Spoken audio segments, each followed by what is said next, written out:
Y entonces se volvió Jesús a Pedro y le dijo: apártate de mí, Satanás. ¿Pero existe realmente el nombre propio Satanás en la Biblia? Soy Manuel Ventura, bienvenidos a este espacio Conversando con Manu, y hoy día vamos a tocar este espinoso punto. Si realmente existe el nombre propio Satanás en la Biblia, ya que esto es muy importante. Como podrás presumir, este video no será corto, sino más bien será un poco extenso, porque debemos analizar este punto desde la literatura, es decir, desde los textos originales, e iremos analizando. No podremos hacer un análisis a extrema profundidad, porque eso nos tomaría quizás un video de un día o dos, o de muchas horas de duración. Así que lo que vamos a hacer es un análisis específicamente sobre este nombre, o si este nombre como nombre propio existe realmente en la Biblia, y cuánto daño hace a nuestra interpretación haberle dado este nombre propio. Entonces, vamos por partes y por cucharadas, como siempre digo. En primer lugar, vamos a dejar claramente establecido desde este inicio del estudio que la Biblia es enfática en enseñar que existe un opositor a Dios y que este opositor a Dios tiene huestes a su cargo. Eso no es tema de este estudio. Lo que vamos a ver nosotros es si realmente existe el nombre propio que encontramos en nuestras traducciones como Satanás. ¿Por qué? Porque vamos a descubrir en los versos que vamos a analizar cómo sí afecta haberle dado este nombre propio. Entonces, para poder iniciar nuestro estudio, lo primero que tenemos que ver es de dónde sale la famosa palabra Satanás. Vamos a descubrir que en el fondo ha sido una conclusión teológica que ha sido incorporada como parte de la traducción al español. Y vamos a descubrir por qué. Entonces, vamos a analizar paso a paso este nombre. Lo primero que tenemos que ver es de dónde sale en el original el concepto Satán. Y para eso vamos a ver este verbo. Este verbo en hebreo, que es STN, en el español, es de donde proviene el sustantivo Satán. Ahora, lo primero que tenemos que hacer es descubrir qué significa Satán. Entonces, vamos a ir al diccionario de Alonso Choquén y vamos a ver qué es lo que realmente significa. Aquí tenemos lo que nos dice el diccionario que significa la palabra Satán. Lo primero que vamos a hacer es aprendernos esa forma. Es decir, eso que parece una W con una T abajo, esa especie de U cerrada y esa rayita al final, ese nombre se lee Satán. Está escrito en hebreo y es de donde va a arrancar nuestro estudio, pues vamos a ver cómo se aplica dentro del texto y dentro de las traducciones. Lo primero que tenemos que ver es entonces la traducción que tenemos aquí.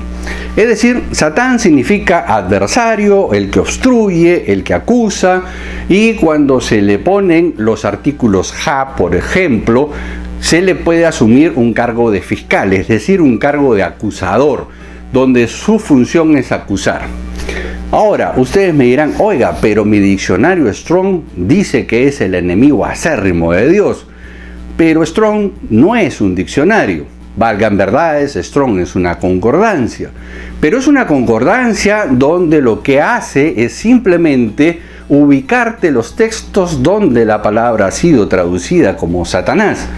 No es un diccionario, es decir, lo que hizo Strong fue agarrar la Biblia y decir: ok, acá dice Satanás, y entonces en su concordancia te dice también en este y en este otro versículo también dice Satanás.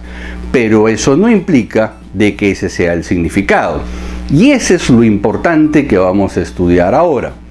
¿Por qué es importante este tema? Porque esto sí altera nuestra concepción de los pasajes, como los vamos a ver uno por uno. Una de las primeras cosas que vamos a usar en nuestro análisis es entender que dentro de la literatura hebrea y dentro de la cultura hebrea, El nombre de pila no es tan importante como para nosotros los occidentales. Es decir, a este enemigo de Dios vamos a ver a lo largo de nuestro estudio que también se le llama diabolos, también se le llama Lucifer, también se le llama el príncipe de las potestades, el acusador, y tiene varios sobrenombres. Y eso es lo importante que debemos de entender, porque la Biblia sí es específica en indicarnos que existe un opositor a Dios y que éste es opositor a la iglesia. Y vamos a descubrirlo en nuestro estudio. Pero regresando al concepto cultural, es muy importante que entendamos que dentro de la cultura judía, dentro de la cultura hebrea, el nombre de pila no es tan importante como para nosotros los occidentales. Me remito a las evidencias. Por ejemplo, arranquemos desde el Antiguo Testamento. El caso de Caleb, que nosotros y muchos de nosotros hemos puesto ese nombre a nuestros sucesores, a nuestros hijos o a nuestros nietos, pero en el original es Caleb. Caleb significa en hebreo perro o perro fiel. Entonces podemos entender de que no es un nombre, es un sobrenombre. Para la época era muy honroso a un soldado que le llamen perro fiel, porque eso significaba que era una persona muy brava en la batalla. Era, como hoy en día, decirle eres un Rambo. Tienes, por ejemplo, en el relato de que Lea, cuando le dice a Jacob que tenía un hijo, le dice aquí Rubén. Y muchos de nosotros hemos asumido que Rubén es un nombre, pero Rubén no es un nombre. Ru viene del sustantivo mirada o mirar. Y Ben es hijo, eso quiere decir que es hijo de la mirada. Es evidente que eso no es un nombre. Es la expresión para que dentro de la literatura se pueda entender lo fuerte que es el mensaje que trata de darle Lea a su receptor, es decir, a su marido. Dentro del Nuevo Testamento tenemos muchos ejemplos, como el caso de Pedro. El nombre de Pedro no era su nombre, era Simón. Sin embargo, Jesús le puso Cefas, que en arameo es piedra. También tenemos el caso de Bernabé. Nosotros hemos escuchado de Bernabé, que Bernabé fue con Pablo y hicieron el primer viaje misionero y etcétera. Y Bernabé para aquí, Bernabé para allá, pero Bernabé no es su nombre. Y eso lo descubrimos en el capítulo 4 de Hechos de los Apóstoles, cuando dice aquí un levita piadoso por nombre José, al que le decían Bernabé. Es decir, dentro de la cultura hebrea era más importante tus características emocionales, tus características de carácter por las cuales te llamaban. O el caso del evangelista Marcos. Todos hemos leído el Evangelio de Marcos. Sin embargo, Marcos no se llamaba Marcos, se llamaba Juan. Y eso lo descubres en el capítulo 12 de Hechos de los Apóstoles, cuando Pedro es liberado de la cárcel y dice que decidió ir a la casa de María, que era la madre de Juan, a quien tenía por sobrenombre Marcos. Entonces, podemos ver e inferir que a lo largo de la Biblia es mucho más importante referirse a los personajes por sus características que por el nombre propio.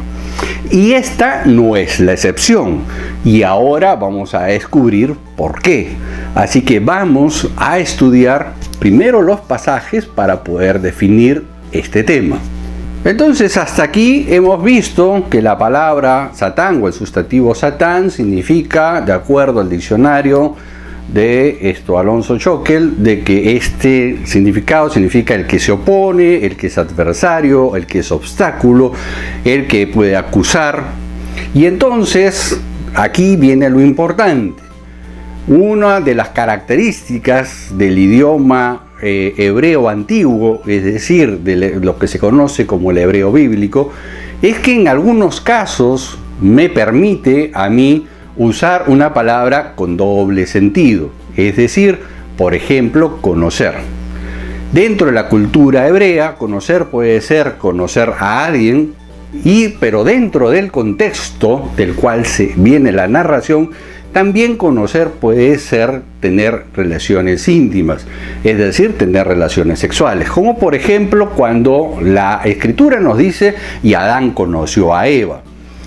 Y entonces aquí viene lo importante, que para esto sí tenemos que conocer las costumbres de la cultura hebrea. Por ejemplo, si nosotros conocemos el idioma hebreo, pero no conocemos la estructura o las características del idioma o las condiciones culturales, entonces, por ejemplo, descubrir sus pies, que se menciona en el libro de Ruth, no lo vamos a entender. Porque nosotros, dentro de nuestro concepto original, leyéndolo así simplemente, vamos a imaginarnos que fue y le descubrió los pies. Sin embargo, dentro de la cultura hebrea, descubrir los pies significa descubrir los genitales.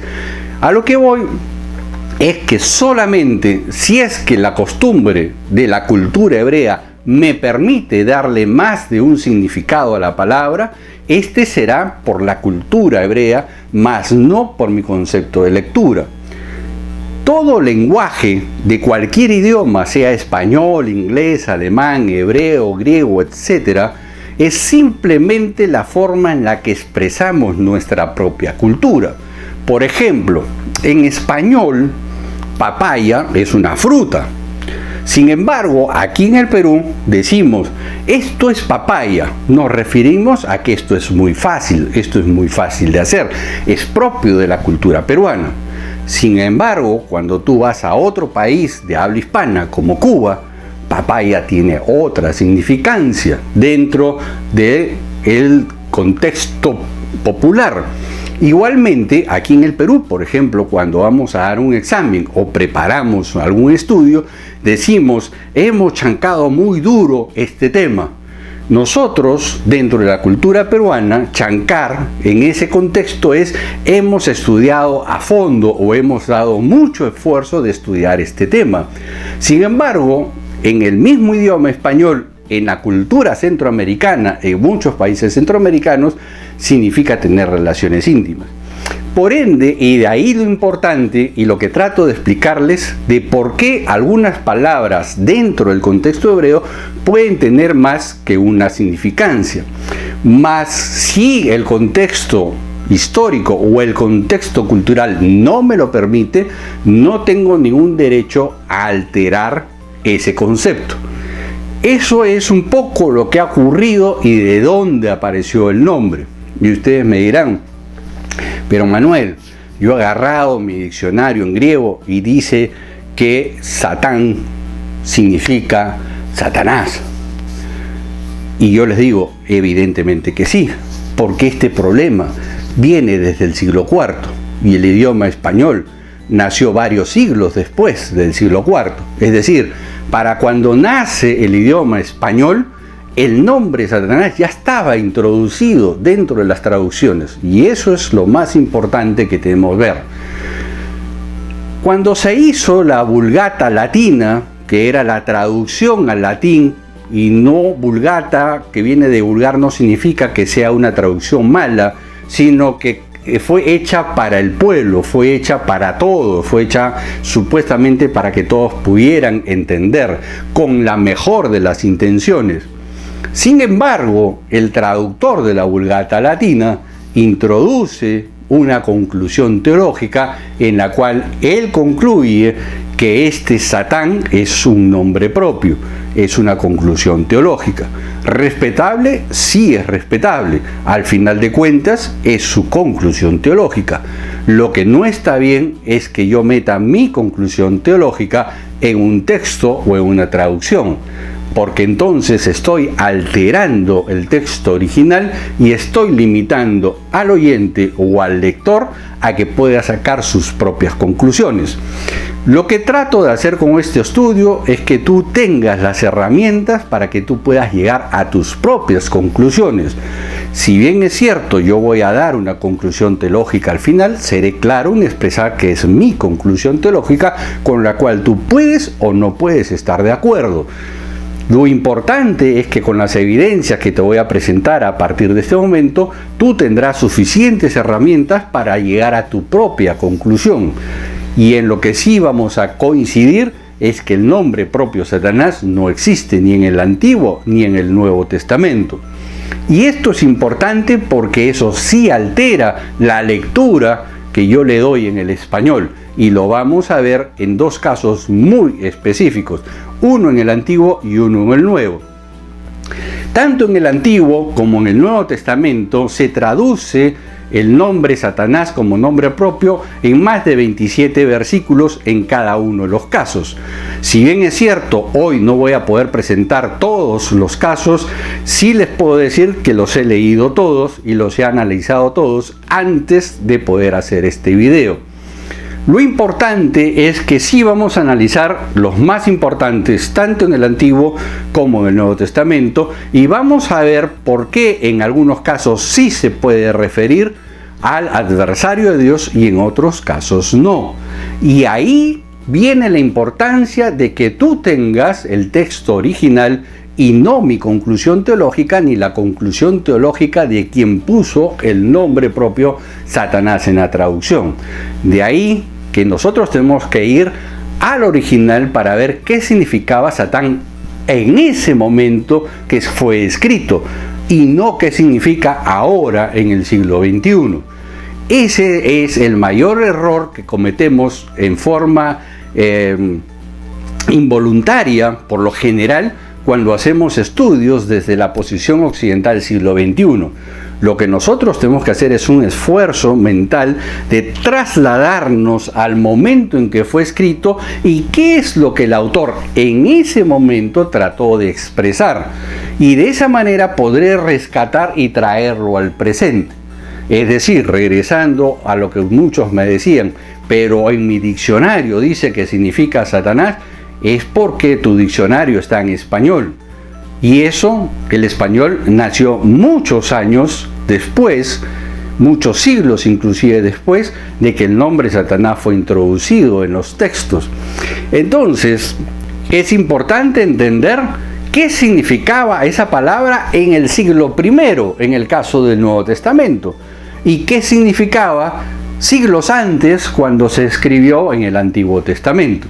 Entonces, ahora sí, con este preámbulo, podemos entrar a analizar nuestros versículos que vamos a ver. Y ustedes podrán llegar a sus propias conclusiones al final de este estudio.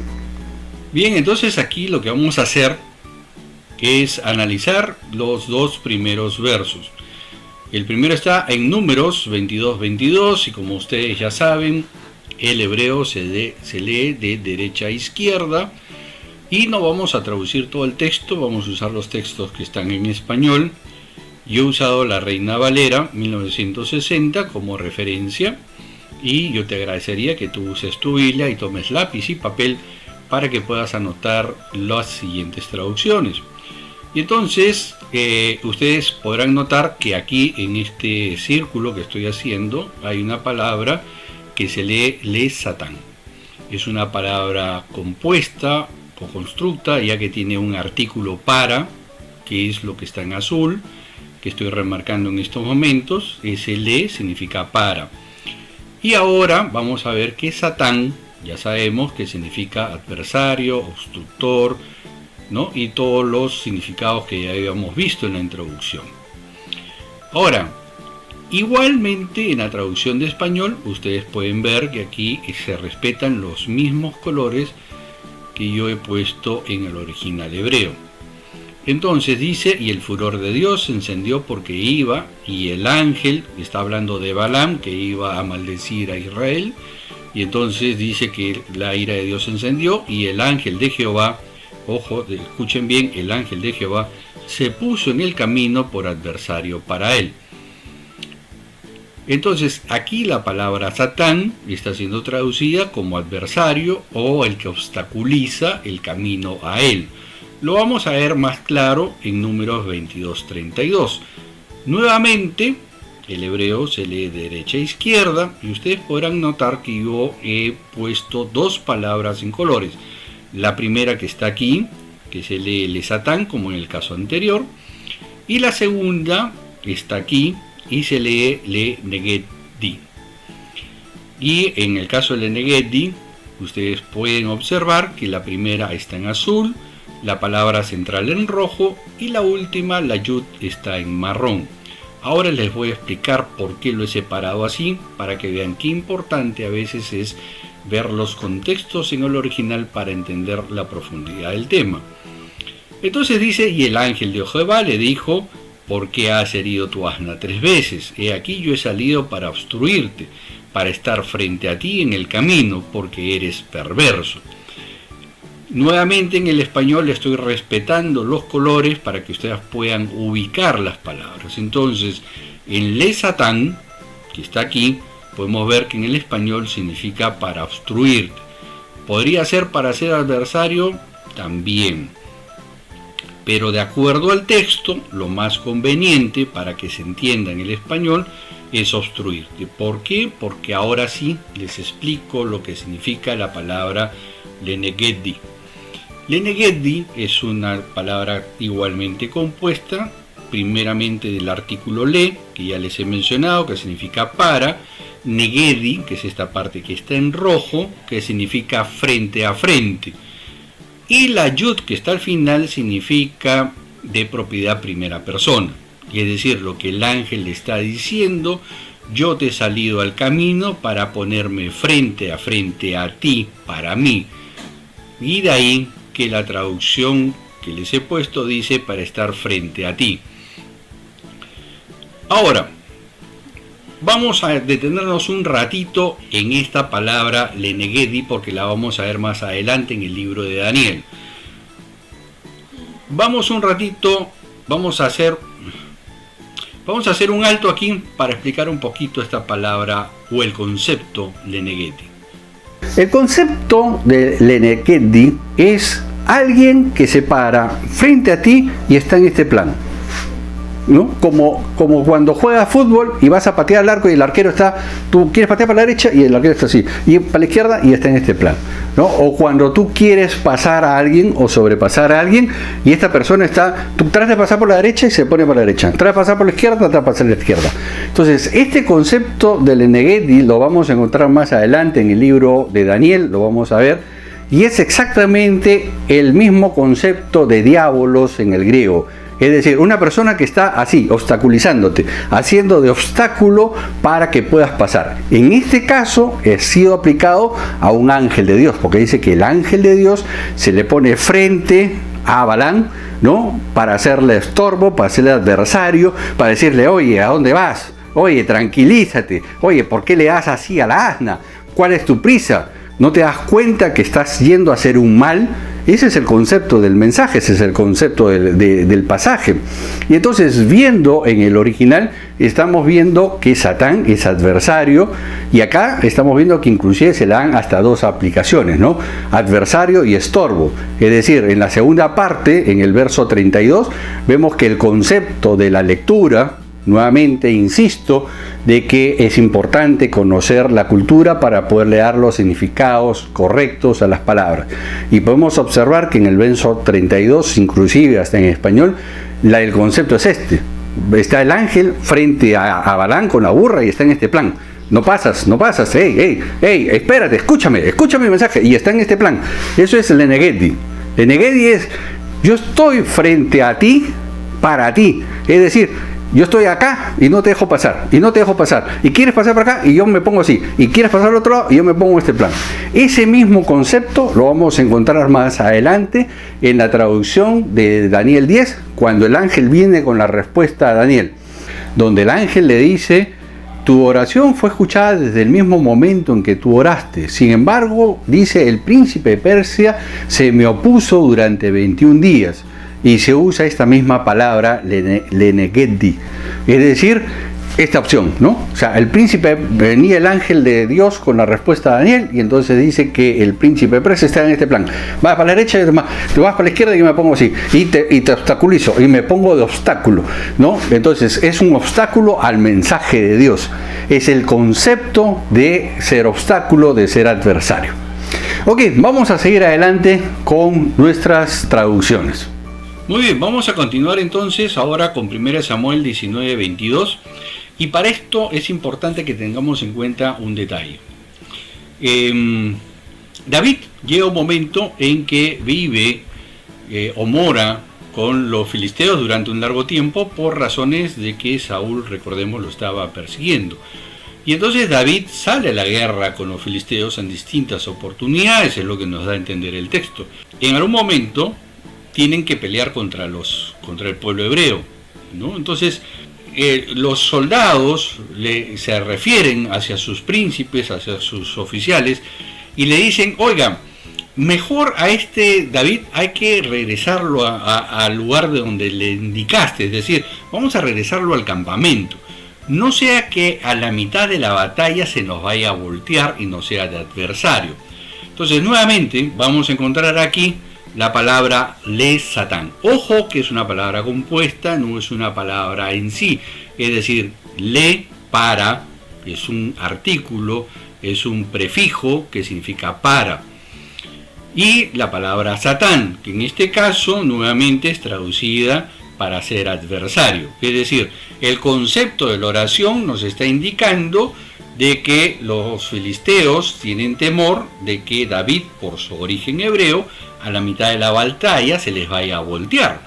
Entonces dice, mejor vamos a mandar a este señor atrás, al campamento de nuevo, no vaya a ser que en la mitad de la batalla nos vaya a ser adversario, o se nos vaya a poner por adversario. De ahí el concepto nuevamente de Satán como adversario. Ustedes ya habrán notado que, voy a volverlo a poner en este círculo amarillo, la palabra Satán. Ustedes recuerdan que les pedí que memoricen la forma de la palabra, ¿correcto? Esa especie de W, esa especie de U con ese cachito cerrado y el palito largo, con las dos letras A debajo. Recordemos que en el hebreo hay hasta 3 formas de poner las vocales. En este punto, ya que hemos tocado el punto de las vocales, debemos de considerar de que las vocales en el hebreo se pronuncian pero no se escriben.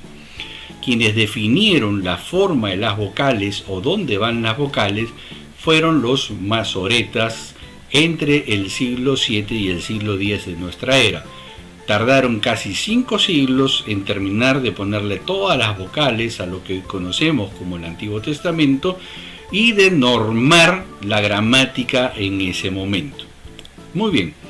Entonces, nuevamente, en este pasaje de 1 Samuel 19:22, podemos darnos cuenta de que definitivamente la palabra Satán sigue siendo adversario, contrario, etc. Y el prefijo le significa simplemente para. Nuevamente, reitero, tanto en el hebreo como en el español, he resaltado los mismos colores para que ustedes puedan identificarlo. Vamos a nuestra siguiente lámina. Bien, aquí en nuestra siguiente lámina, 2 Samuel 19:22, nuevamente podemos observar de derecha a izquierda, encontramos nuevamente la palabra le Satán.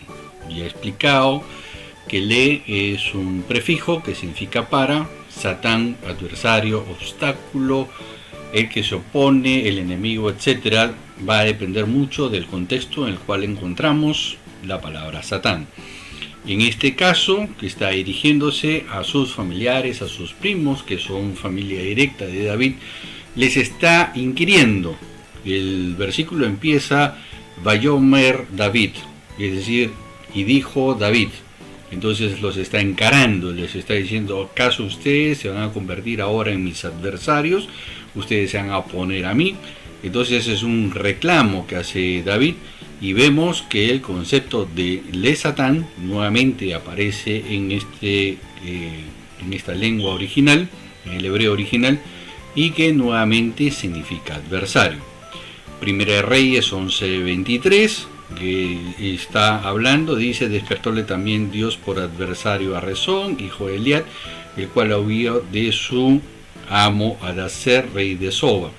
Nuevamente pongo en un círculo la palabra Satán, que nuevamente es traducida como adversario, ya que dentro del contexto del relato podemos traducirla correctamente como adversario, el que se opone, el que es obstáculo, el que dificulta.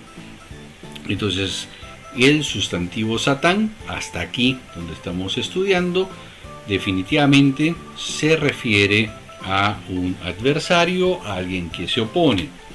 Bien, ahora tenemos en 1 de Reyes 11:25, nuevamente el concepto Satán como adversario. Y fue adversario para Israel todos los días de Salomón, y fue otro mal con el de Hadad, porque aborreció a Israel y reinó sobre la Siria.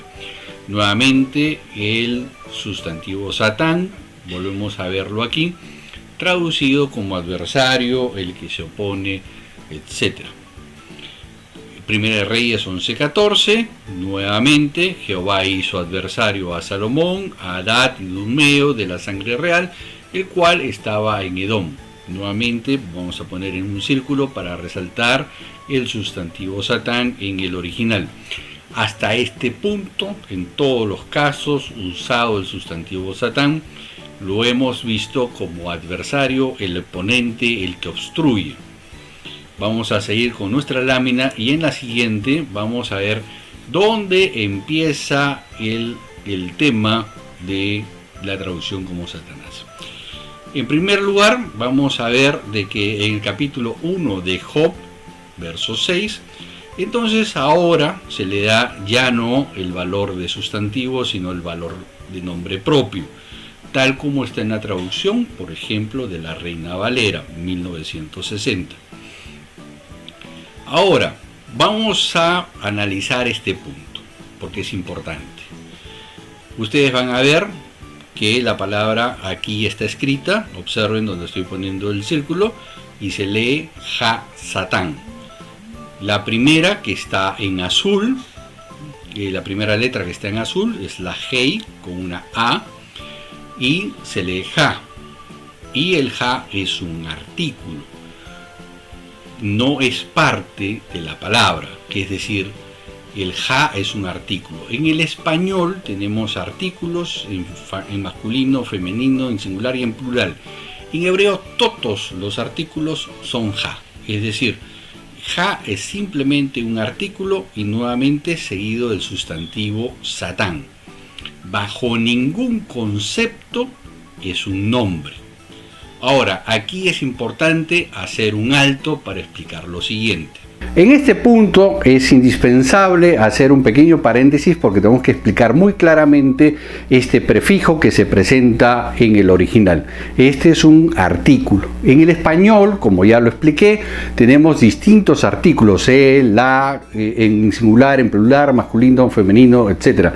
En el hebreo existe simplemente el ja, es decir, ¿cómo debo traducir el ja? De acuerdo al contexto en el cual está el relato. En este caso es en singular masculino, entonces lo correcto sería el obstructor, el adversario, el acusador, dependiendo del contexto del desarrollo del versículo.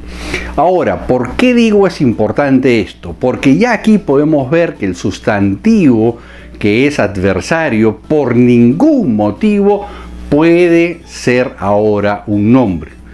El nombre es un concepto teológico.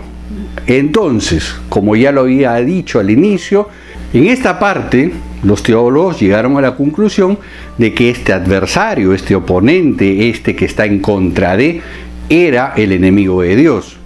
Ahora, ¿está mal llegar a esa conclusión teológica? Por supuesto que no. Es una conclusión teológica y totalmente respetable. Pero es una conclusión teológica, no es una traducción de la lengua original.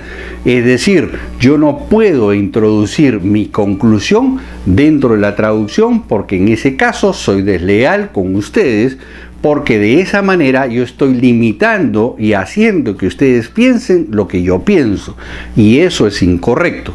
Es decir, yo tengo que transmitir como maestro las cosas como son y cada uno deberá llegar a su propia conclusión.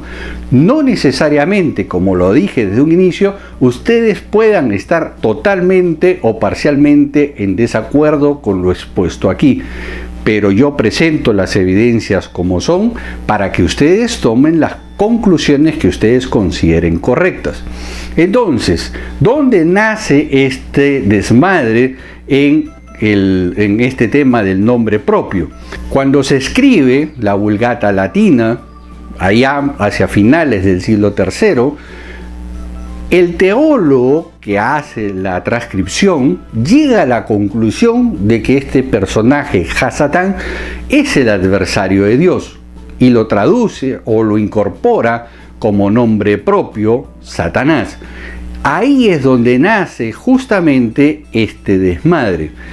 Entonces, lo que pasó es que el teólogo, en la mejor de sus intenciones, introdujo un nombre propio que no está en el original. Y él llega a la conclusión, como vamos a ver más adelante, que cada vez que encuentra esta palabra Hasatán, es el adversario de Dios. Pero también vamos a descubrir que esto no es así. Si bien es cierto, por el contexto vamos a descubrir que en muchos casos sí se refiere posiblemente al adversario de Dios, no necesariamente es siempre la traducción correcta como el adversario de Dios, el cual, reitero, sí se manifiesta a lo largo de toda la Biblia. Entonces, lo más importante que nosotros tenemos que resaltar aquí es que Satanás en este versículo no es nombre propio. Es decir, Satán es el adversario, el contrario, el que obstaculiza. Entonces, por ningún motivo puede ser traducido como nombre propio. Este es el primer caso. Vamos a un segundo caso donde el tema aún es más complejo, porque en ese caso, como lo vamos a ver a continuación, sí afecta mi lectura y mi comprensión de lo que Dios me está enseñando a mí. Vamos a verlo juntos. Bien, como ya habíamos dicho, un sustantivo bajo ninguna circunstancia puede convertirse en nombre propio, menos cuando el contexto del relato no lo permite ser así. Habíamos hablado desde un inicio que en algunos casos el idioma hebreo me permite usar cierta paráfrasis o traducir una palabra de acuerdo al contexto de diferentes formas, como el caso de conocer. Pero en este caso estamos viendo que la descripción del pasaje en hebreo original no nos da esa licencia, es decir, la traducción correcta en el pasaje que acabamos de ver sigue siendo el adversario, el opositor, el obstaculizador. Vamos a pasar al siguiente pasaje donde vamos a ver que sí, definitivamente es bastante serio este tema. Muy bien, Primera Crónicas 21:1, y aquí nos vamos a detener un poco, porque esto es muy importante. Veamos que nuevamente aquí está, voy a ponerlo en un círculo, a pesar de que está la palabra en rojo, un círculo sobre el sustantivo Satán. Primera Crónicas 21:1, y ustedes podrán ver en sus traducciones que ha sido traducida como nombre propio, y dice: mas Satanás se levantó contra Israel e incitó a David a que contase a Israel. Ahora vean y vamos a analizar qué tan grave es cuando introducimos incorrectamente un nombre propio sobre lo que hay un sustantivo. Hasta aquí ha quedado claramente demostrado que Satán no es nombre propio, es un sustantivo, el cual siempre es el opositor, el contendiente, el acusador, como lo vamos a ver más adelante, pero siempre son los sinónimos del que está causando un obstáculo, un impedimento. Entonces, la traducción correcta, de acuerdo al original hebreo, sería la siguiente: y levantó contendiente o adversario frente a Israel y provocó a David que contase a Israel. Y tú me dirás, ¿qué tan distinto es esto? Primero vamos a analizar un poquito más lo que dice el original. Bien, de derecha a izquierda dice Vayomot Satán al Israel. Es decir, y levantó obstáculo, adversario, contendiente, opositor, frente al, la palabra que estoy poniendo en círculo en este momento, al, significa frente, y la siguiente palabra es Israel. Es decir, y levantó adversario, contendiente, opositor, frente a Israel. Vamos a hacer un alto para explicarles qué tan importante es el error de meter el nombre propio de Satanás aquí. Bien, en esta parte les he pedido hacer un alto porque creo que es indispensable explicarles este tema. Cuando nosotros introducimos el nombre propio Satanás aquí, cambia totalmente el contexto. Porque si en español yo leo Y Satanás se opuso a Israel, y por eso es que David contó al pueblo de Israel. Yo lo entiendo como que Satanás lo tentó a hacer algo distinto. Sin embargo, la Biblia no enseña eso, y esto es importante y fundamental. Porque en esa traducción errónea de introducir un nombre propio, yo puedo crear una teología en la cual yo puedo decir, y entonces Satanás me tentó, Satanás me indujo a hacer tal cosa.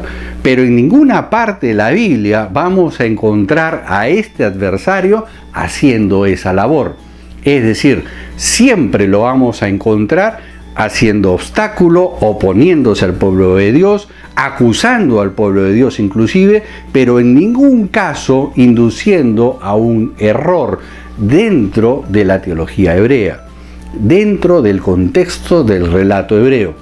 No tengo tiempo para entrar a ese detalle y haremos otro video al respecto, puesto que aquí estamos enfocados en ver cuán dañino ha sido introducir el nombre propio Satanás dentro de las traducciones y de dónde salió esto. Ya hemos llegado a la conclusión de que es una conclusión teológica, la cual es respetable, pero lo que no debe ser es que podamos meter una conclusión teológica en una traducción, porque eso lleva error. Mira qué diferente es esto. Observa.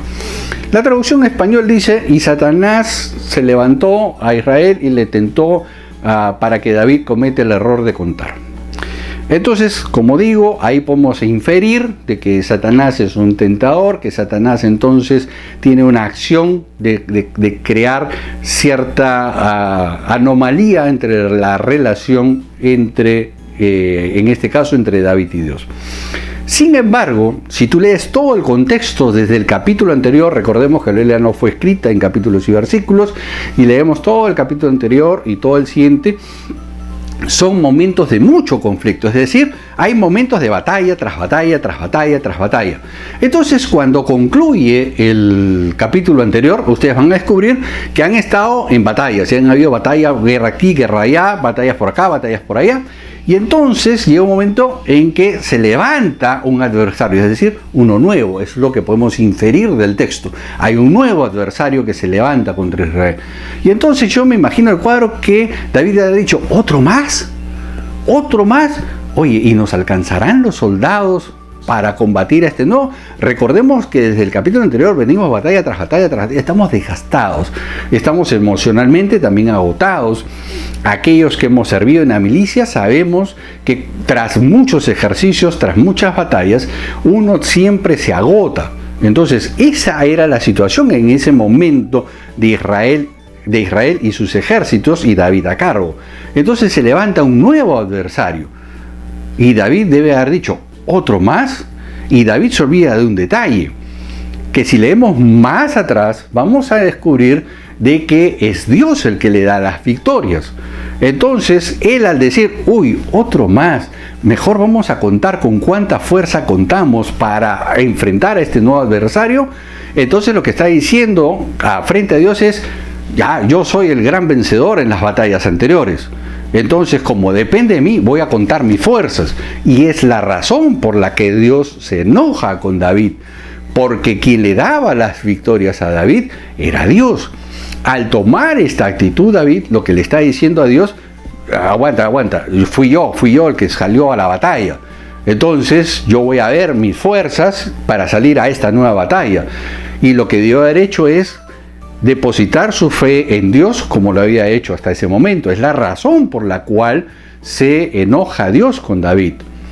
Pero en ningún momento del contexto del relato vamos a encontrar que David le eche la culpa a Satanás, o que Dios le diga a David: ¿por qué lo escuchaste a él y no a mí? Si ustedes siguen leyendo el relato, va a llegar un momento en que David reconoce su falta, no le echa la culpa absolutamente a nadie. Y Dios tampoco mete a un tercero en la discusión. Este tema es entre dos, entre Dios y David. No hay más personajes en el relato.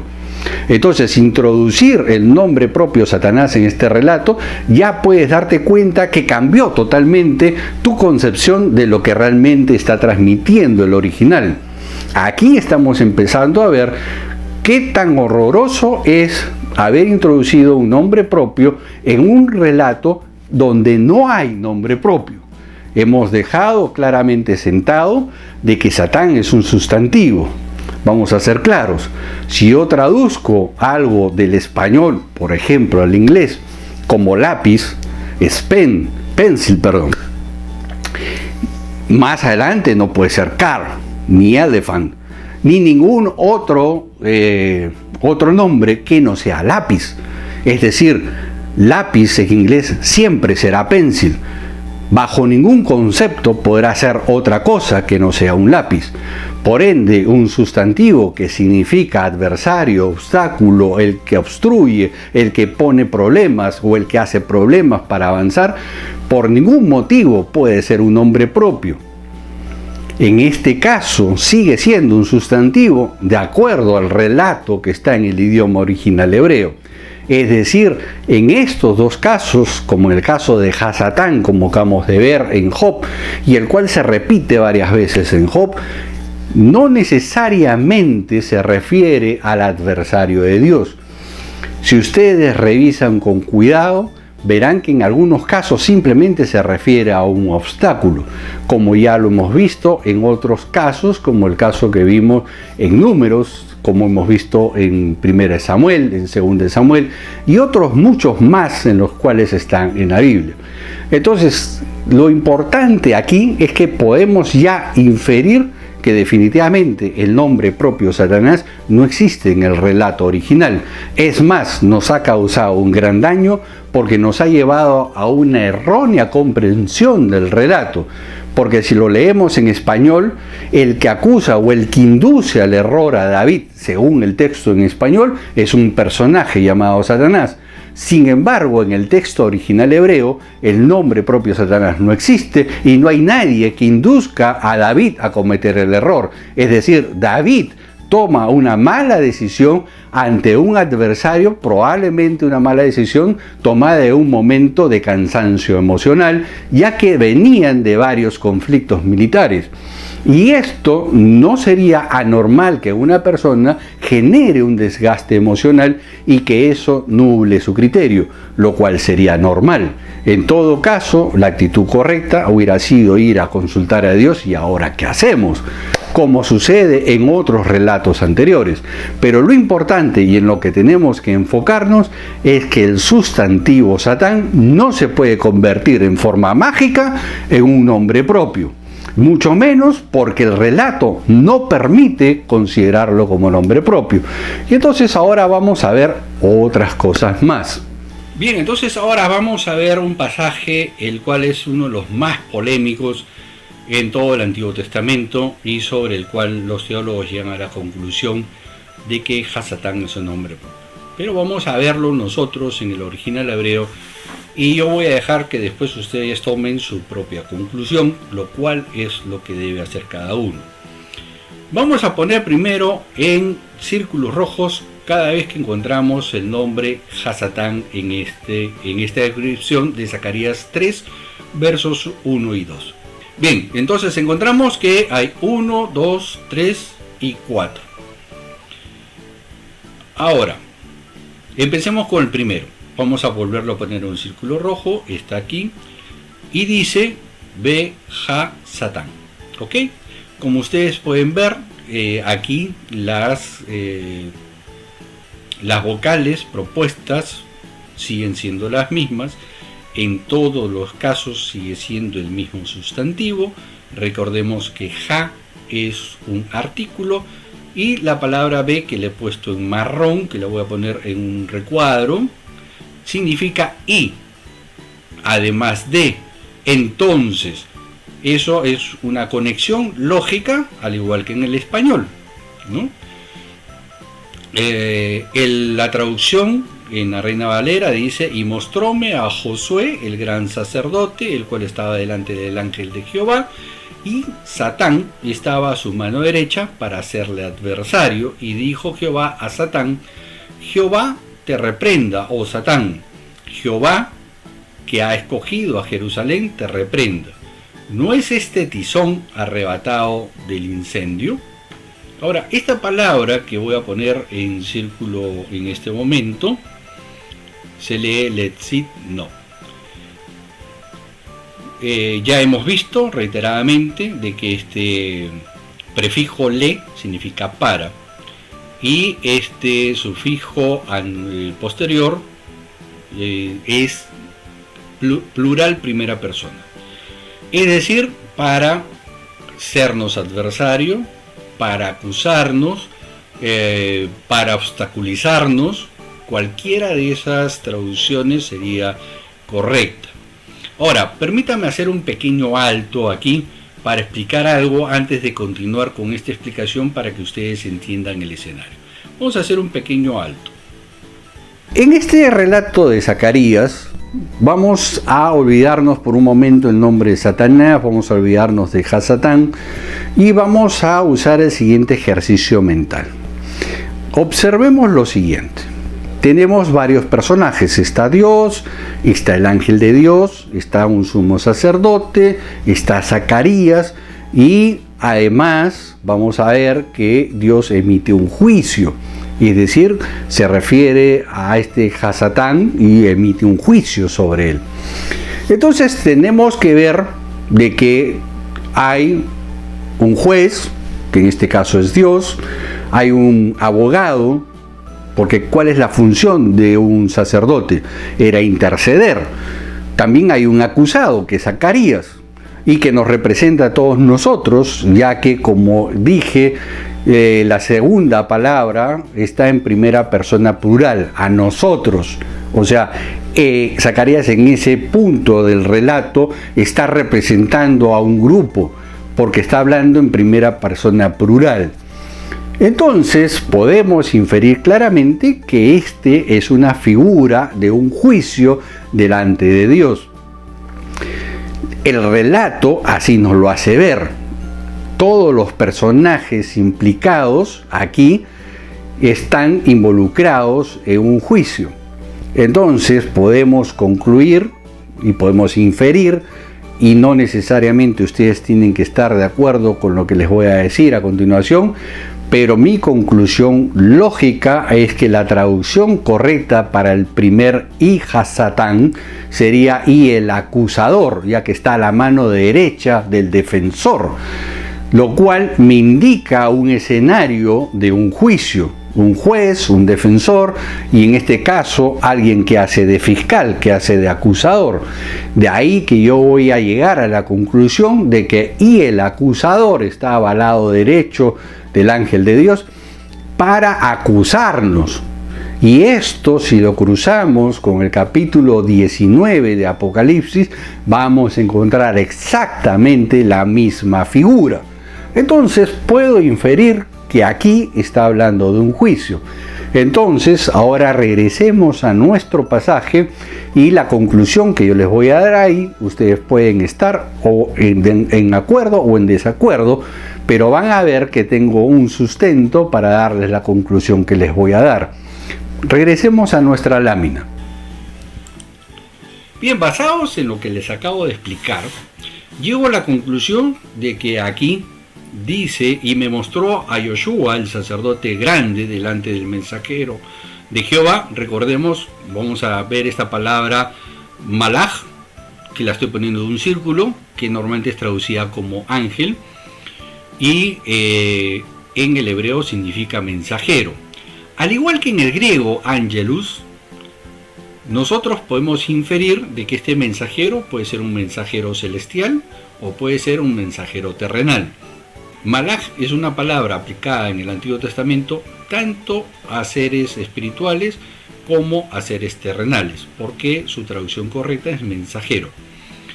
Entonces, el pasaje, vamos a ver la segunda traducción, la que está en la segunda línea, que es la que la cual he hecho en forma personal, y después voy a pasárselas a explicar en el hebreo. Y me mostró a Yoshua, el sacerdote grande, delante del mensajero de Jehová, y el acusador estaba a su mano derecha para acusarnos. Y dijo Jehová al acusador: Jehová te reprenda a ti, acusador, en ti escogido de Jerusalén. no está el tizón para librarme del fuego. Muy bien, regresemos un ratito al original, simplemente para ver que en los 4 casos se está usando Satán. Es decir, aquí podemos ver en el primer caso, ve Hasatán y el acusador. En el segundo caso, le, que significa para acusarnos, nuevamente Hasatán, y de acuerdo al texto y para mantener la uniformidad en el texto, nuevamente es el acusador, y finalmente aquí nuevamente Hasatán, nuevamente el acusador. Si tú pusieras adversario, llegarías exactamente a la misma conclusión. Si pusieras el obstaculizador, sería exactamente la misma conclusión.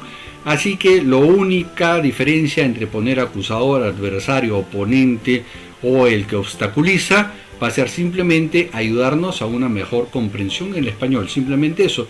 Pero tú haces el ejercicio de reemplazar la palabra por adversario, por el obstaculizador, por el enemigo, y vas a llegar exactamente a la misma conclusión.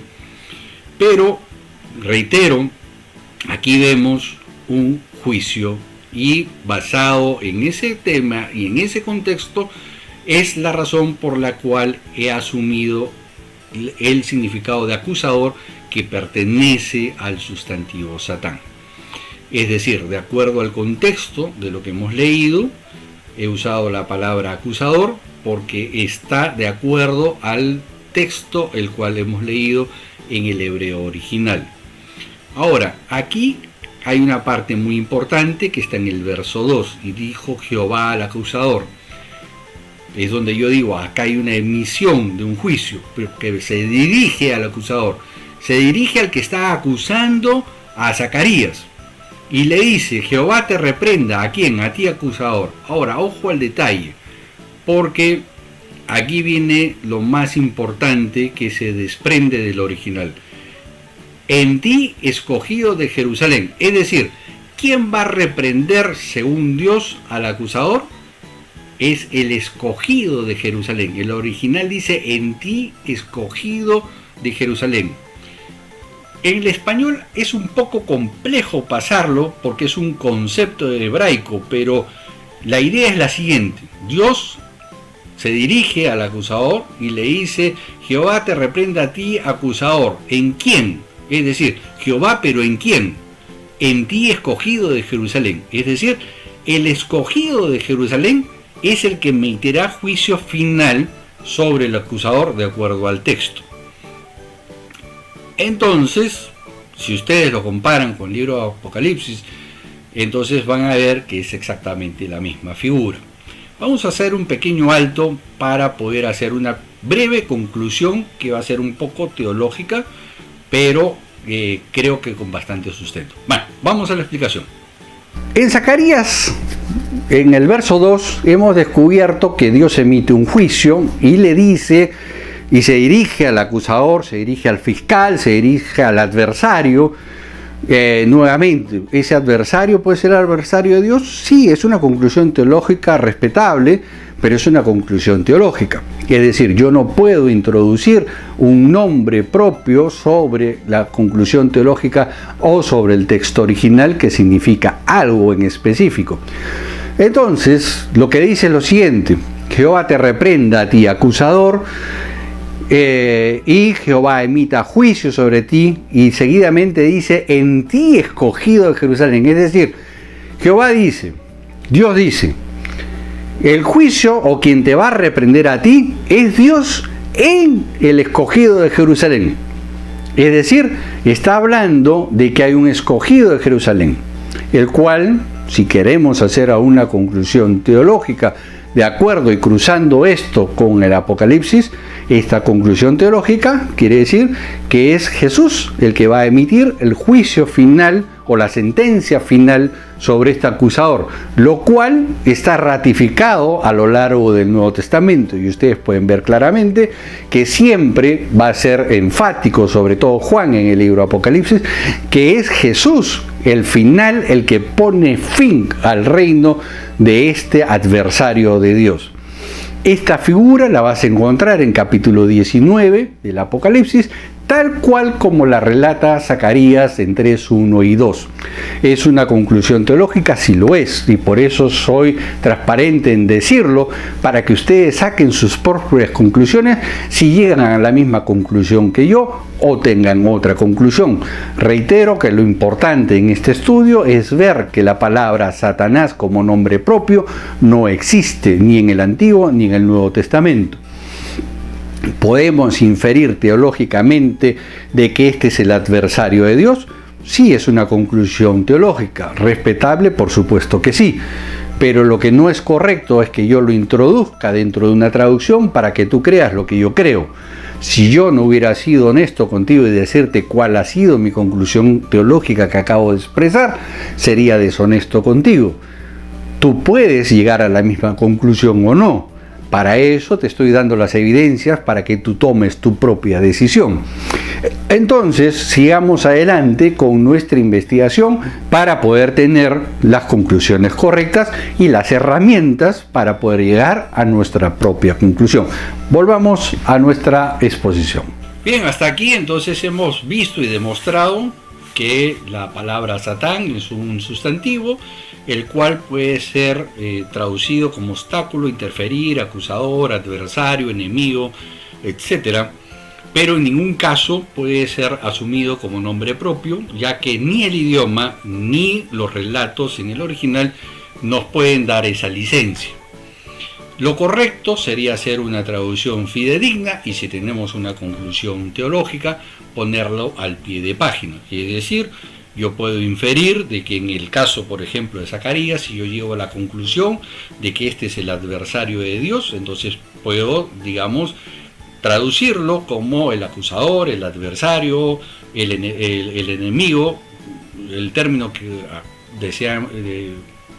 hayamos decidido poner en nuestra traducción, pero al pie de página pondremos esta es nuestra conclusión teológica, porque es lo correcto.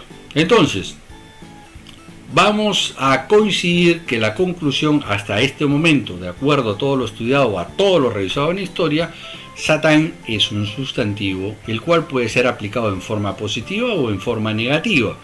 Recordemos, por ejemplo, en el primer caso que vimos sobre el ángel que era Satán a Balaam, y estaba yendo a hacer una acción positiva, es decir, estaba haciendo obstáculo para evitar que haga un mal Balaam. Entonces, el sustantivo Balaam es inocuo en el sentido como palabra, es decir, el ser obstáculo, el ser adversario, no necesariamente siempre es en forma negativa. Eso lo determinará el contexto del relato, es decir, veremos que la palabra Satán, de acuerdo al contexto del relato, sabremos si está siendo en forma positiva o en forma negativa. Vamos a continuar con nuestra exposición. Bien, vamos a revisar brevemente el pasaje que les comenté de Daniel capítulo 10, verso 3.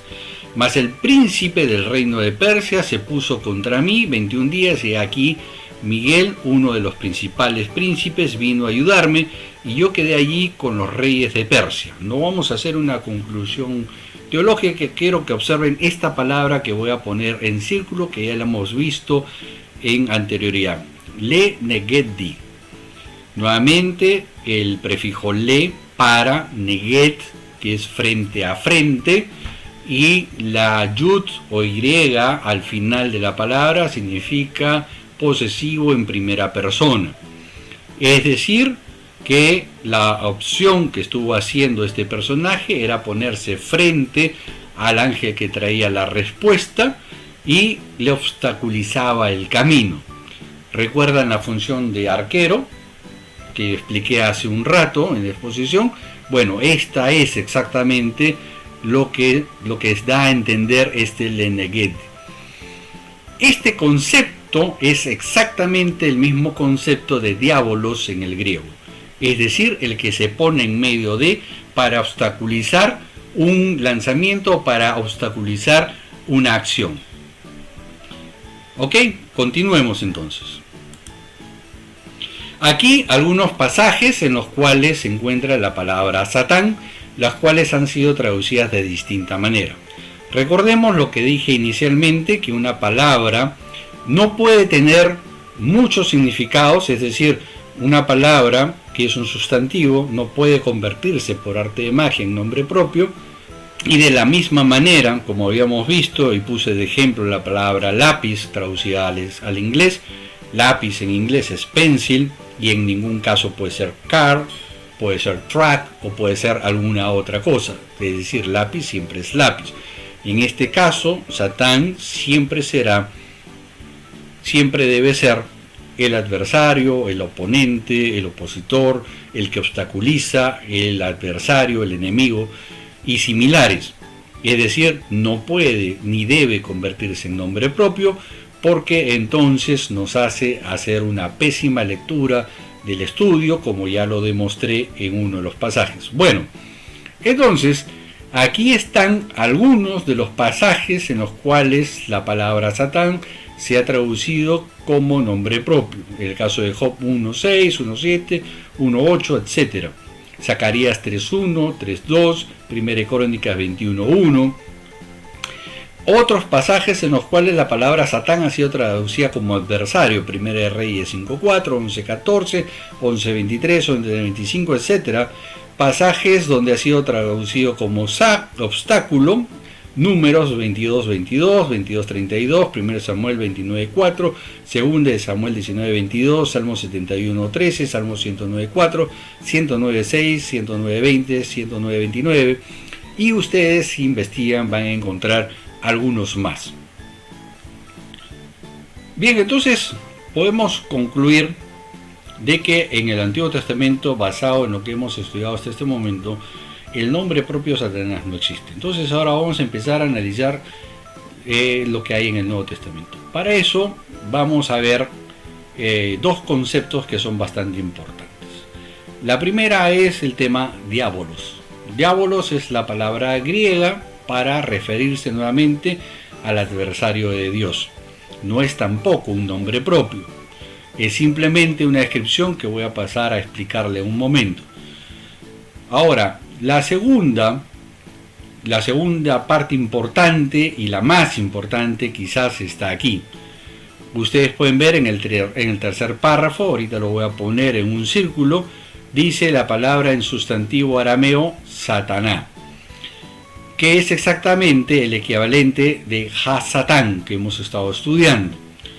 Lo que sucede que de acuerdo a la regla gramatical en hebreo, el artículo Ha, que lo estoy poniendo en un círculo, va delante de la palabra, o en este caso del sustantivo. En el caso del arameo, que está aquí, que lo estoy poniendo en un círculo, esta palabra es arameo, el artículo que en el hebreo iba al inicio, en este caso va al final por regla gramatical. Es decir, esta terminación a-alef significa un artículo equivalente al ja en el hebreo. Es decir, cuando yo digo Sataná en arameo, lo que estoy diciendo es exactamente Ha-Satán. Entonces ahora les voy a explicar esto un poquito para que lo tengamos más claro antes de pasar a los pasajes en el Nuevo Testamento. Esta parte es muy importante tenerla en claro, porque en la época de Jesús, recordemos, Jesús predica ¿en dónde? En Galilea. Todos sus discípulos, a excepción de Judas, son de la zona de Galilea. En toda la zona nórdica de Israel, durante el primer siglo, es decir, durante la vida de Jesús y su ministerio, se hablaba arameo. Es decir, Jesús con sus discípulos hablaba arameo.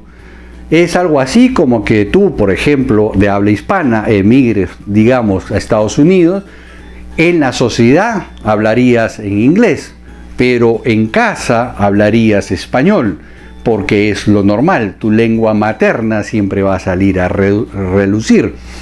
Entonces, dentro de la cultura de Judea del primer siglo, en la zona donde Jesús se desenvolvía, se hablaba arameo. Y hay muchas transliteraciones del arameo al griego, es decir, que en el griego no significan absolutamente nada, simplemente es una transliteración, ya que se traduce al griego para que de esta manera se pueda difundir en el mundo antiguo, donde el griego vendría a ser el inglés del mundo moderno, es decir, la lengua internacional de aquel entonces, del primer siglo, era el griego. Entonces, si yo tenía las enseñanzas de Jesús en arameo, lo que yo debería hacer es traducirlas al griego para de esta manera poderlas difundir en el mundo antiguo en un idioma internacional. Entonces, por ejemplo, tenemos algunos ejemplos bastante importantes, como por ejemplo el caso de Bartimeo. Bartimeo no es un nombre, es una transliteración de arameo, Bar, hijo de Timeo, es decir, Bartimeo, hijo de Timeo. Y si ustedes leen con cuidado los evangelios, siempre que encuentran una transliteración del arameo, van a encontrar por lo general inmediatamente una explicación que hace el propio autor, en este caso el evangelista. Si ustedes van a Marcos, van a encontrar en el original, es decir, en el griego original, si ustedes van a uno del griego original, dice Bartimeo, Bartimeo el ciego. Es decir, lo que dice primero es hijo de Timeo y después lo translitera, Bartimeo, todo junto. Y en la traducción, por lo general al español, se pone como nombre propio, pero no es nombre propio, es una expresión en arameo. Otro ejemplo es Talita Cumi, literalmente significa niña, levántate, está en imperativo y está en arameo. Ahora, ¿qué hace el autor? Dice, y Jesús dijo, Talita Cumi. Seguidamente hace la explicación, niña, a ti te digo levántate. Como podemos ver, el autor añade, a ti te digo, porque el original es niña, levántate. ¿Por qué agrega a ti te digo? Para que el lector que no sabe arameo y que sí lee el griego entienda cuál es la idea del Talita Cumi. Niña, a ti te digo, levántate. En arameo sería, niña, levántate. Es una orden, está en imperativo. Y entonces, nuevamente encontramos de que existe una transliteración del arameo dentro del contexto de la traducción al griego. Otro ejemplo, lo vamos a encontrar cuando Jesús está en la cruz. Eloí, Eloí, lama sabactani, que traducido es Dios mío, ¿por qué me has desamparado? Nuevamente en arameo. Ahora, ojo al detalle, porque el mismo relato dice, está llamando a Elías. ¿Por qué? Porque no todos necesariamente hablaban arameo.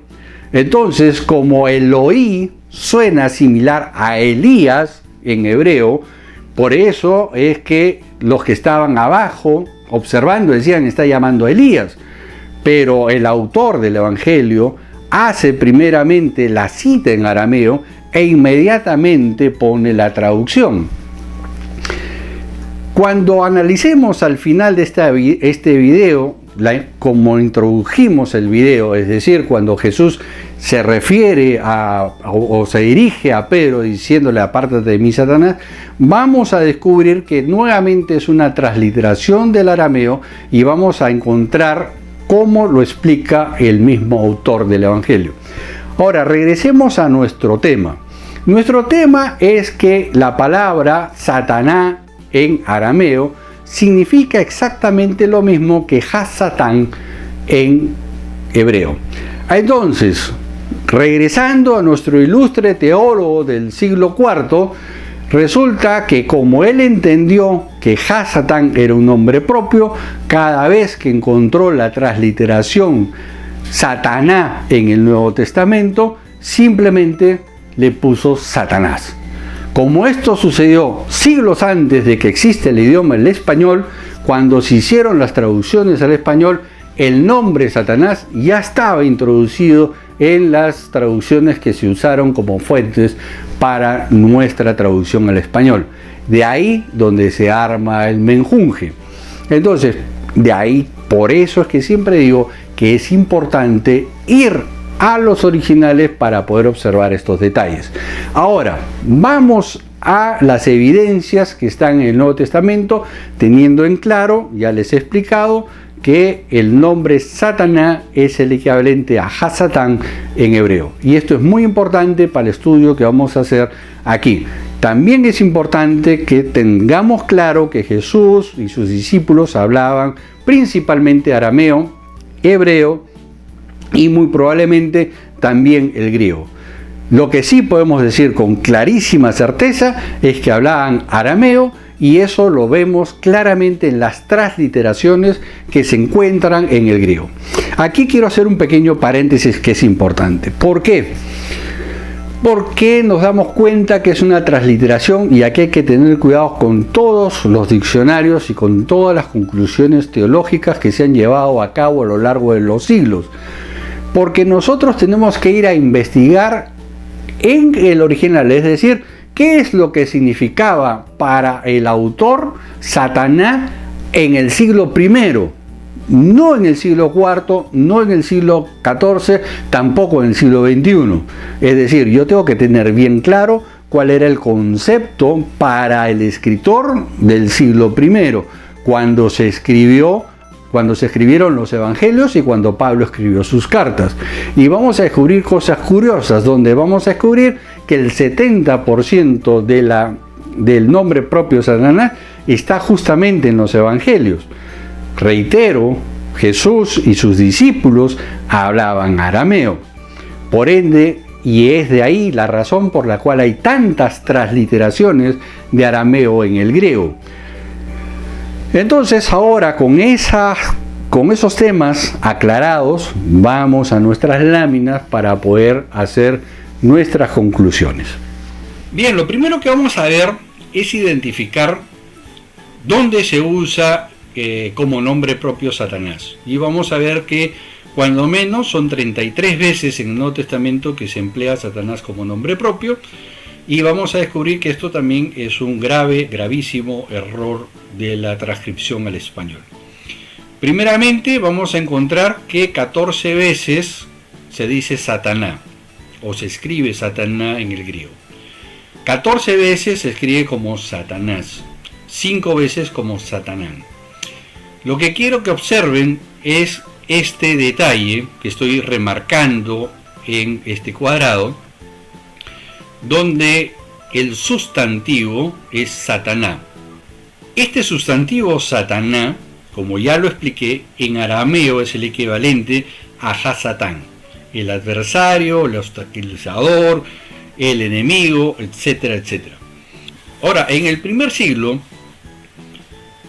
esta palabra Satanás, que sigue siendo aramea, que es el equivalente a Hasatán, aparentemente, por los relatos, vamos a encontrar de que el pueblo le había dado también un nuevo significado, aparte de todas las vistas, que es el engañador, el que miente. Y eso lo vamos a encontrar más adelante en los relatos. Ahora, lo importante es que veamos que esta segunda, donde está la S y la N en griego, son propias de la gramática, cuando la gramática afecta a los sustantivos dentro de la gramática griega. Lo esencial acá, reitero, es lo que vuelvo a marcar en este recuadro, que en las 33 veces que tenemos aquí, la palabra original escrita en griego es Satanás. Entonces, a lo que nos tenemos que mover es qué significaba Satanás en el siglo I, no en el siglo III, no en el siglo XV, tampoco en el siglo XXI, sino cuál era el concepto de Satanás en el siglo I, ya que Satanás en griego en el siglo I no significa absolutamente nada. Y entonces nuevamente me dirás, pero mi diccionario dice que Satanás significa Satanás. Sí, pero tu diccionario pertenece a la lengua española, que existió siglos después que fueron escritos los originales. Tener mucho cuidado con ese detalle. Tú no debes de hacer tu análisis sobre el siglo XXI. Tu análisis tiene que estar en el siglo I. Es decir, cuál era el concepto de Satanás en el siglo I en los evangelios, en la boca de Jesús y en la boca de los judíos que lo escribieron. Entonces, lo primero que podemos inferir hasta aquí, de lo que vamos avanzando, que Satanás no es un nombre propio y que ha sido incorrectamente introducida en nuestros textos en español. Para esto vamos a seguir nuestro análisis. Aquí yo he hecho un pequeño cuadro estadístico sobre dónde aparecen las palabras o el nombre propio Satanás. Y el 69% de las veces, es decir, 22 veces aparece en los evangelios, 2 veces en el libro de Hechos de los Apóstoles, ya que el libro de Hechos de los Apóstoles está muy referido a los apóstoles y al inicio de la iglesia primitiva. Este 6% tranquilamente podríamos sumárselo al 69% anterior. 4 veces está escrito en Primera y Segunda de Corintios, 2 veces en Primera y Segunda de Tesalónica, 2 veces en Timoteo y 1 vez en el libro de Romanos. Y también vamos a encontrarlo en el libro de Apocalipsis. Permítame hacer un pequeño paréntesis aquí, sobre todo en Primera y Segunda de Corintios, porque esto es muy importante entenderlo. No siempre nuestra relación idílica con Dios está siendo vista así por Dios. Es decir, Dios es un Dios muy práctico que va mucho más allá de las cosas que hacemos o dejamos de hacer. Y voy a usar Primera y Segunda de Corintios para que ustedes vean este pequeño detalle. Cuando tú lees Primera de Corintios, diera la impresión de que todo lo que predicó Pablo, los corintios no entendieron mucho. Pues toda la carta de Primera de Corintios es prácticamente una jalada de oreja a los corintios, ya que constantemente Pablo a lo largo de toda la carta está haciendo correcciones a cosas que habían sido mal entendidas cuando él estuvo predicando en Corinto. La segunda carta a los corintios no se queda atrás. Es más, da a entender claramente que los corintios hasta ya ponen en tela de juicio la autoría o la autoridad de Pablo como apóstol. Entonces, en ambas cartas podemos ver que es una iglesia bastante conflictiva. Sin embargo, desde la perspectiva de Dios es distinto. ¿Dónde te das cuenta esto? Cuando cruzas la información con el libro de Hechos de los Apóstoles.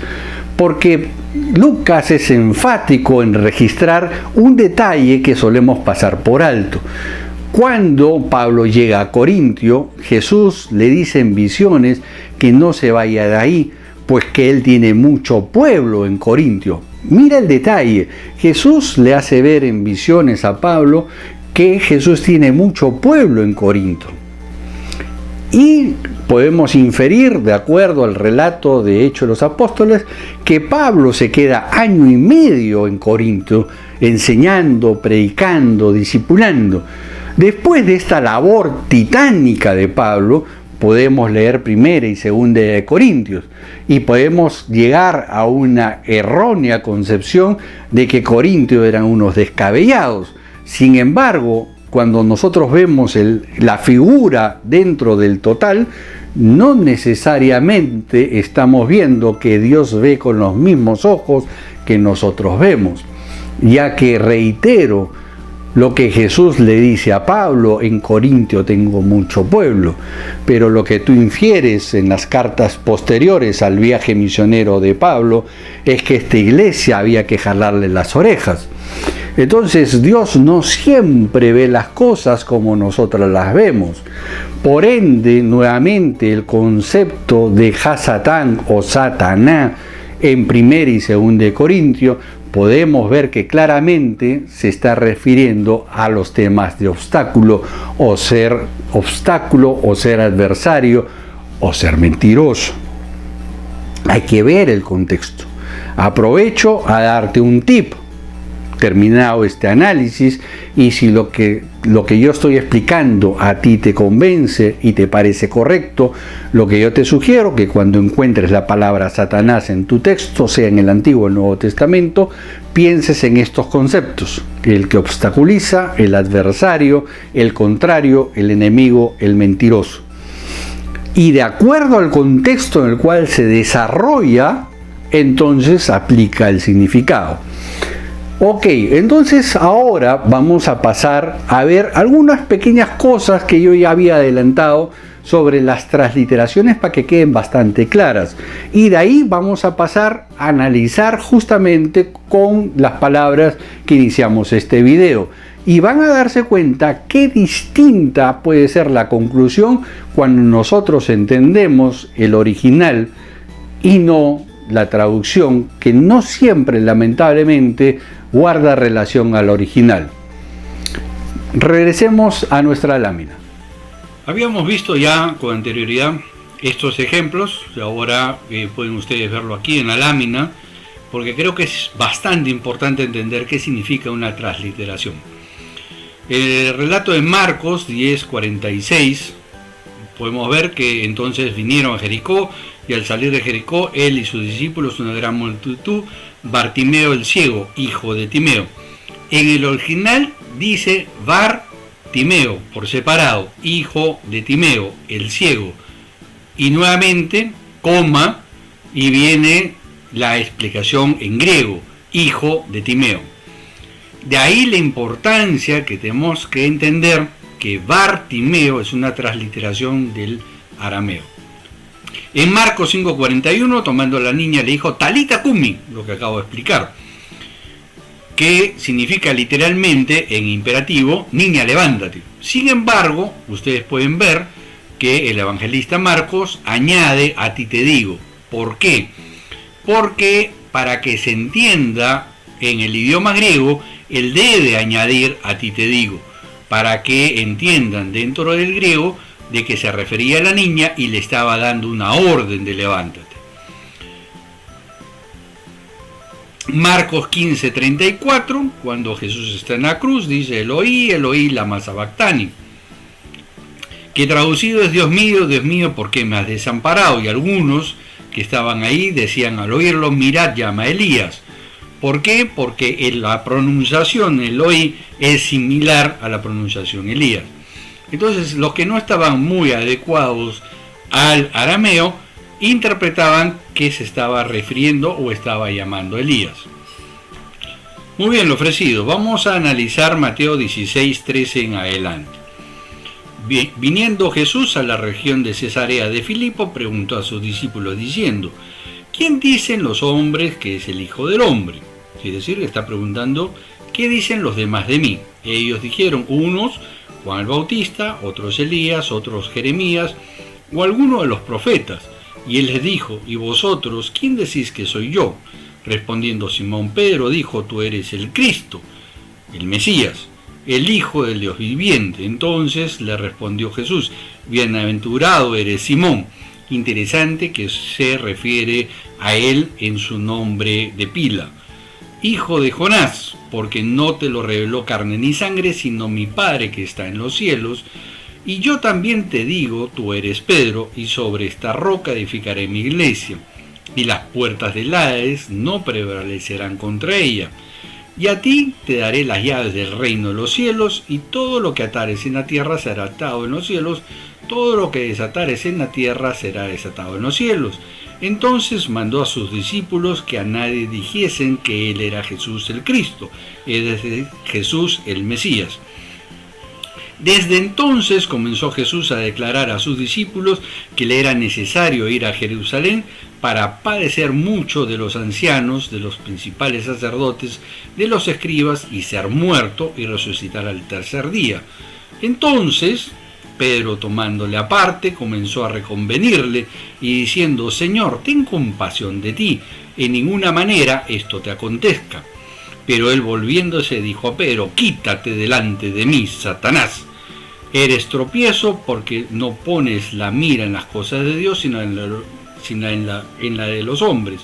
Entonces Jesús dijo a sus discípulos, si alguno quiere venir en pos de mí, niéguese a sí mismo, tome su cruz y sígame.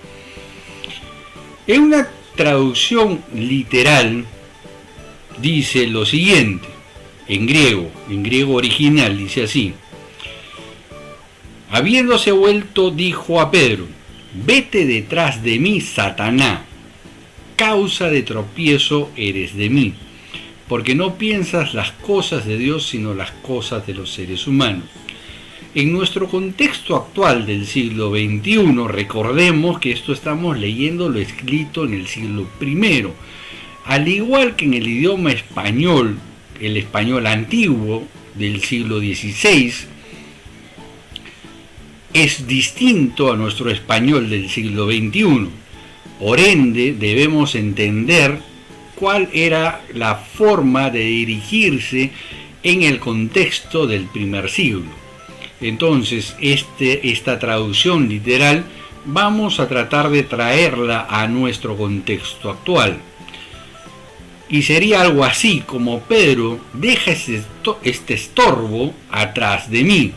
Aprende a ver las cosas de Dios, no te limites a ver lo visible. Entonces podemos ya inferir que una traducción literal podemos llegar a una conclusión totalmente distinta a nuestra traducción en español. Y aquí vale la pena hacer un pequeño alto. En esta traducción que acabamos de hacer, podemos inferir muy claramente que Jesús no se está refiriendo a un personaje. Es decir, en este relato no existe un personaje llamado Satanás. Lo que está haciendo Jesús es llamando a la reflexión a Pedro, a que no observe las cosas terrenales y que ponga su mira en las cosas de Dios. Si tú no tienes claro cómo pensaba Pedro, te invito a que veas el video ¿Por qué Pedro se sentó a ver el fin?, cuyo enlace está al final de este video. Es importante porque ahí vas a entender cómo piensa un judío y sobre todo cómo pensaba Pedro y por qué este pasaje, con la traducción como la tenemos actualmente en el español, nos lleva a una conclusión totalmente errónea de su concepto original. En el concepto original, Jesús está diciendo algo así: vamos a poner este obstáculo, vamos a poner a Satanás. Recordemos qué cosa es Satanás: Hasatán, es decir, el obstáculo, el adversario, lo que me es tropiezo. Entonces Jesús dice: vamos a dejar atrás esto que es tropiezo, vamos a ponerlo acá atrás. Vamos a dejar atrás este problema. Vamos a dejar atrás esta forma de ver. Ahora, Pedro, te invito a que reflexiones lo que estás pensando. Y viene la reflexión, por eso decía, siempre cuando el evangelista pone una transliteración, continúa con una explicación. Y aquí está la explicación cuando le dice a Pedro: Pedro, no te conformes con ver las cosas de este mundo. Tú estás muy enfocado en los temas terrenales. Tú estás enfocado en el Mesías terrenal. Aprende, Pedro, a ver las cosas de Dios. Ahora, yo voy a hacer una conclusión que es mi conclusión y te la voy a compartir. Si ustedes regresan al Génesis, cuando Dios saca de la carpa a Abraham y le muestra las estrellas y le dice: así será tu descendencia, imaginemos el cuadro y vamos a usar un poco nuestra imaginación. Imaginemos que somos Abraham, una persona de 90 años, sin hijos, consciente que su mujer es estéril, no puede tener hijos, y entonces Dios nos saca fuera de la carpa, nos toma del hombro, nos abraza y nos dice: Abraham, mira, yo sé que eres de 90 años, sé que tu mujer es estéril, sé que no tienes hijos, pero te voy a decir algo, te voy a dar una promesa. Mira las estrellas del cielo, observa que no las puedes contar. Así va a ser tu descendencia, le dice Dios. Ahora pongámonos en el lado de Abraham. ¿Qué pensaríamos nosotros? Yo, en lo personal, diría: se le cayó una tuerca. Pero la respuesta de Abraham fue: ok, ya entendí. No debo limitarme al tiempo presente. No debo limitarme por las evidencias físicas. Tengo que aprender a ver como tú ves dentro del espectro universal, es decir, fuera del tiempo de Dios. Y entonces es una figura similar a la que se está presentando en Mateo 16. Lo que está diciendo Jesús es: vamos a dejar este obstáculo a Satanás, que no es Satanás, sino que es un obstáculo, y Jesús dice, voy a ponerlo atrás mío. Es lo que dice textualmente en el griego original. Seguidamente se dirige a Pedro y le dice, Pedro, no estés observando las cosas terrenales como la ven los hombres. Ve más allá y mira las cosas como las ve Dios. El mismo concepto de Dios con Abraham en el momento de su promesa. Entonces, tú podrás estar de acuerdo o en desacuerdo con mi conclusión, pero las evidencias del idioma original me indican claramente que en Mateo 16 no existe el personaje Satanás como lo infiere el texto en español. Entonces, en el texto original hay una transliteración del concepto Satanás, que es una expresión en arameo que equivale a Satán. Si ustedes van a Corintios, van a encontrar, por ejemplo, que Pablo dice, y Satanás se podrá vestir como ángel de luz.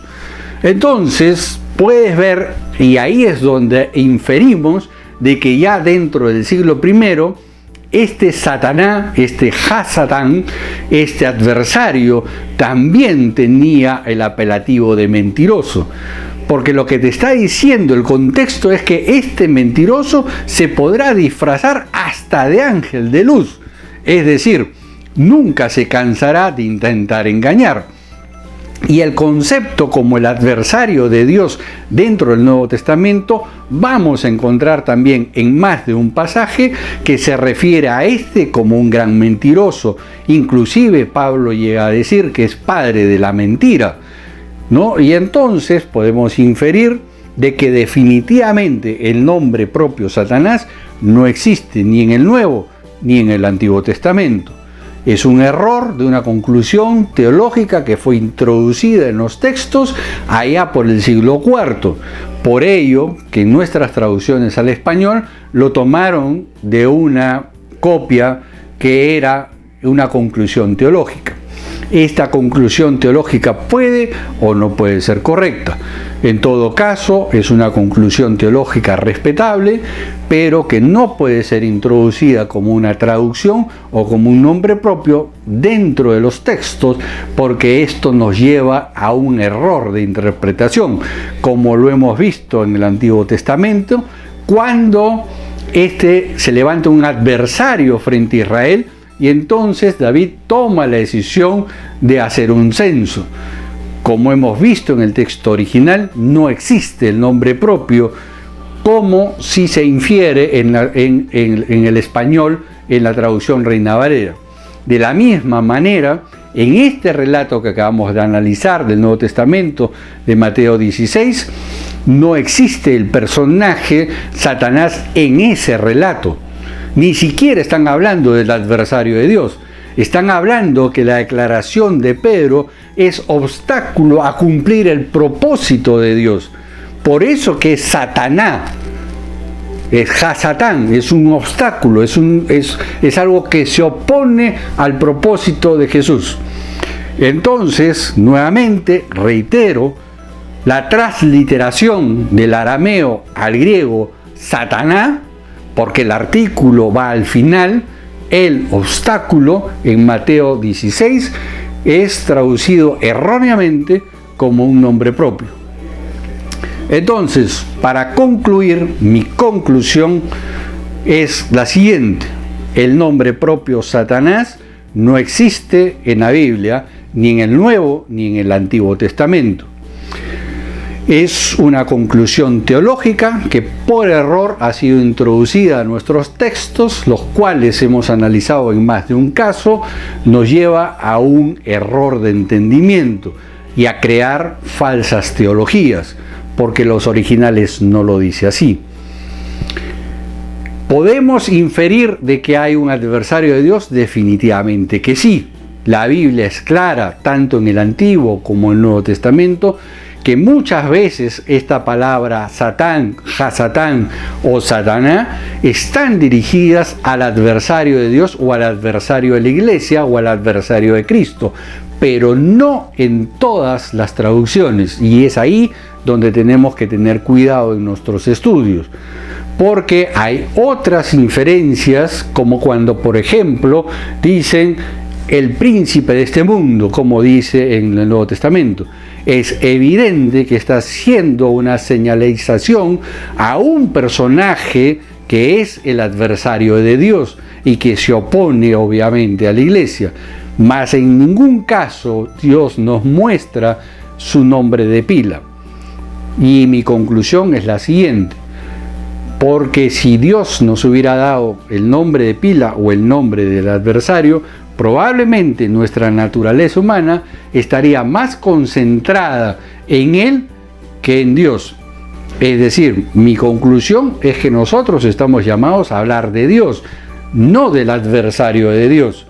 Y ustedes podrán ver que muchas iglesias ven a Satanás hasta en la sopa, y de todo lo malo que ocurre le echan la culpa a Satanás, y es justamente por hacer su teología basada en el español y no en los originales. Lo he dicho más de una vez, la teología no debe hacerse sobre las traducciones, las teologías deben desarrollarse en función de los originales. Entonces, la conclusión es que ese nombre propio no se nos ha dado por una simple razón, para que nosotros nos enfoquemos en lo que tenemos que enfocarnos, que es pronunciar y anunciar a Cristo Jesús como el Señor y Salvador, porque esa es la esencia de a lo cual ha sido llamado el cristiano, a proclamar el Evangelio, las buenas nuevas que hay un Salvador y alguien que puede resarcir nuestra relación quebrada con Dios, y es ahí donde tenemos que hacer el énfasis. Entonces, esperando de que este estudio te haya sido de utilidad, yo te invito a que lo veas varias veces con tu Biblia en la mano, papel y lápiz, tomes nota y que puedas realmente llegar a tus propias conclusiones.